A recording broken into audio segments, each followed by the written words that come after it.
a few different bits of equipment here that we'd use on private investigations and publics. So what a lot of ghost hunters or paranormal investigators, what a lot of them work with would be EMF meters. So this, and this would be working off the same thing. So the K2, it works on electromagnetic fields. So if it's a thing that a spirit comes near this, or a said spirit comes near this, what happens is the lights light up, because they say that spirits or paranormal activity all starts with electrical energy. So that's the type of reading you'd be getting. There's an EMF meter. This is really, really good for private investigations. So the higher this goes up, the more EMF. So EMFs can be very dangerous as well to people. So if there's a high reading of electricity, so you can see this is going off with the phone. All right, yeah. If there's high levels of electricity, one of the things that you can get headaches, you can get nosebleeds, you can get the feeling that people are watching you. Paranoid, people have seen full apparitions, and what's happening in the houses, they have bad electrical faults. They have bad wiring in old house. It comes from pylons from outside. And they think that their house is haunted, and that would be another reason that paranormal researchers are called in. And this is really good for checking electrics in the house. Now, we're not electricians, but we can tell if there's faulty wiring.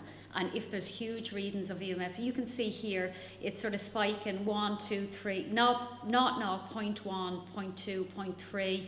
You know, a hairdryer would give off, let's say, 3.0. A microwave would give off 4, but if it starts spiking up here, you can be guaranteed there's probably a fault somewhere if it's a consistent spike. So this one is really, really good if a spirit comes close. These can go higher as well. Now we've got here as well an EDI meter. So there's 3 settings on this. One setting would be, we leave it down on a place, and it's a vibration. So if there's any vibrations coming up through the floor. The second setting would be the EMF as well. So if anything breaks the EMF that's going through the air, and if you are familiar what the EMF are, the electromagnetic fields. So the electro is what goes around the room, the energy that goes around the room, and then the magnetic is what's in a socket. So that would be a stationary level. So that would be what's in wiring or what's in sockets or things like that. And it picks up on that, and then the top one is temperature. So if the temperature spikes significantly or if it drops, so if it goes hotter really quick, if it goes lower really quick, that can be a spirit manifesting. So this is really, really good on detecting as well. The voice box. So this is radio frequency. So it scans between AM and FM, and you can scan it in reverse or you can scan it forward, but it scans really quickly through different stations. And they say when a spirit is trying to communicate with you, it can't communicate like you or I, it can't talk like you or I can talk, but it can come through different radio frequencies. So if you ask a question and if you say, how many people are in the room, you could get an answer, and they could say 3 if there's 3 people, or 4. But if you ask a definite question, if you say, are you here with us now, instead of a yes, instead of a little quick question that your brain can make out it said yes, you could ask them to say, I am. So if you get an answer and the answer could say, I am, that's a significant answer, you know, and we've had definite answers from this box. I don't know if it's real or if it's not. Everything that's used in the paranormal is, they're all just theories. Nothing is proven and nothing is disproven in the paranormal. So it's something that we look for. A lot of our team, everybody here tonight would be scientific, and that's the part. I'm not sensitive, I'm not psychic. And one of the parts that I like, as you can tell, it's the equipment end of it. I'll let Billy talk about the EVP in a sec. This is just our new bit of equipment. So this is a thermal imager.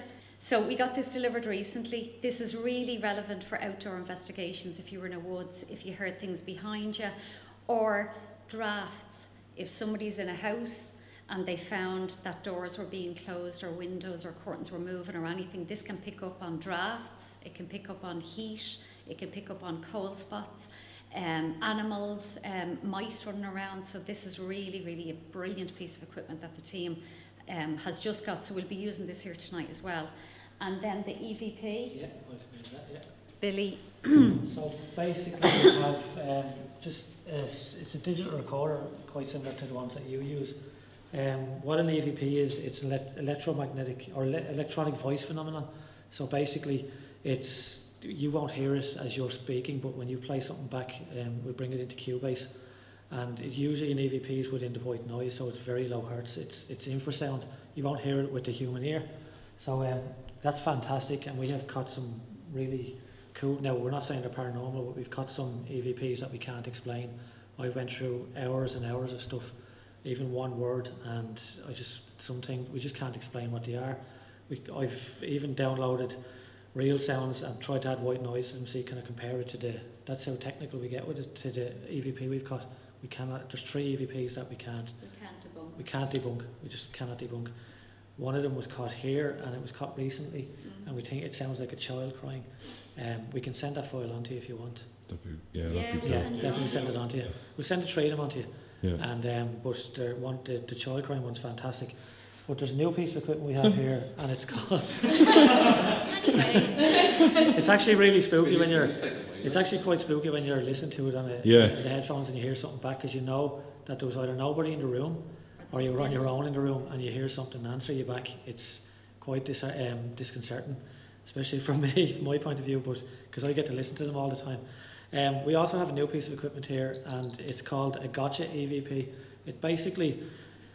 It's a diode version of a digital recorder. It's like a digital dog's ear, basically. It'll amplify sound and turns it into electricity, which brings it onto this. So you can see every time I speak or make a noise, the diodes light up. So basically this picks up infrasound as well. So what you would normally do is you would have this piece of equipment, you would have an EVP recorder, and you'd really realistically want a camera on it as well. So you've 3 pieces of evidence into one room, like an infrared camera. So what you would do is basically point the infrared camera towards the gotcha EVP.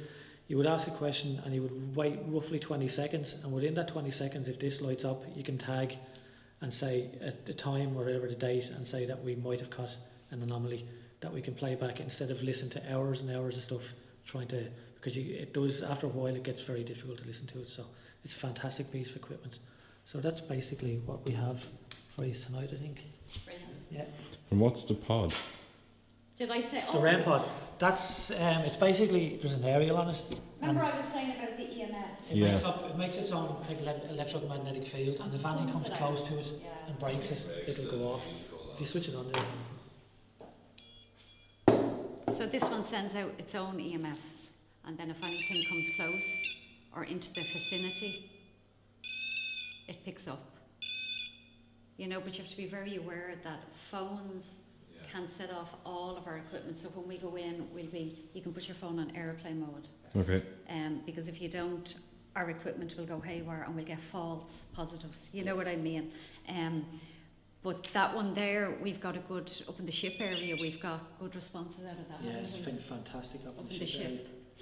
You know, so we don't know what it is, if it's paranormal or if it's not, but we've had, you know, we never say we've got evidence. We prefer to, it's brilliant if you use it outside and it goes off, because there are no power sources.